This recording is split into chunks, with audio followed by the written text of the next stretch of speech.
نرالی ہے، رضاعت نرالی ہے، طفولیت نرالی ہے، تو آپ کا لڑکپن نرالا ہے، بچپن آپ کا نرالا ہے۔ صرف ربیع الاول کا مہینہ آتا ہے، ایک دو مرتبہ ایک دو جمعہ تقریریں کر کے جلسے جلوس کر کے ہم سمجھ جاتے ہیں کہ نبی کی سیرت، نبی کی زندگی ختم ہو گئی۔ اللہ کی قسم ہے کائنات ختم ہو سکتی ہے لیکن نبی کی سیرت ختم نہیں ہو سکتی ہے۔ یہ ایسا سدا بہار موضوع ہے جس کے اوپر کبھی خزاں نہیں آ سکتا ہے۔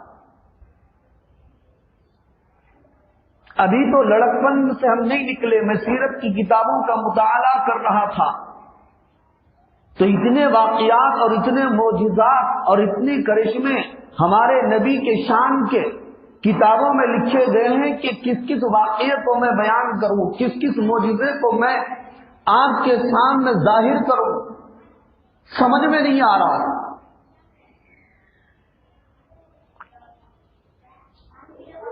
ہمارے نبی کا بچپن لڑکپن بڑا نرالا ہے۔ اللہ نے آپ کو نبی بنایا ہے، آخری نبی بنایا ہے، نبیوں کا سردار بنایا ہے۔ اللہ نے آپ کو معصوم بنایا ہے تو اللہ نے آپ کی ولادت کو معصوم رکھا، آپ کی رضاعت کو معصوم رکھا، آپ کی طفولیت کو معصوم رکھا، آپ کے لڑکپن کو بھی اللہ نے معصوم رکھا۔ بچے بچپن میں بہت ساری غیر ضروری حرکتیں کرتے ہیں لیکن ہمارے نبی کے بچپن کو آپ دیکھیں گے کوئی غیر ضروری حرکت آپ کو نظر نہیں آئے۔ ایسا ہوتا ہے کہ ایک آدمی بچپن میں، جوانی میں لاابالی پن کا شکار ہوتا ہے اور اس کی جوانی، اس کا لڑکپن غیر ضروری چیزوں میں صرف ہوتا ہے اور آخر عمر میں جا کر کے وہ ولی بنتا ہے۔ تم دیکھتے ہو دنیا کے اندر کہ فلاں تو ایسا تھا ویسا تھا، بعد میں جا کر کے ولی بن گیا، بعد میں جا کر کے پرہیزگار بن گیا، بعد میں جا کر کے متقی بن گیا، لیکن ہمارے نبی کی پوری زندگی آپ کو یکساں نظر آئے اور اللہ نے آپ کی حفاظت کی ہے بچپن میں۔ یہاں تک کہ سیرت نگاروں نے لکھا ہے آپ کے سطر سے کپڑا اگر نکلتا تو اسی وقت غیب سے ایک ہاتھ نمودار ہوتا اور سطر ڈھانک دیتا۔ تعمیر کعبہ کا موقع ہے، حضرت عباس رضی اللہ تعالی عنہ آپ کے چچا ہیں، وہ بیان کرتے ہیں کہ سب نوجوان خانہ کعبہ کی تعمیر کے لیے پتھر اٹھا اٹھا کر لے جا رہے تھے، اس میں آپ صلی اللہ علیہ وسلم بھی پتھر اٹھا رہے، جس کی وجہ سے آپ کے کاندھے چھل رہے تھے اور آپ کے کاندھے مبارک پر نشان پڑ رہے تھے۔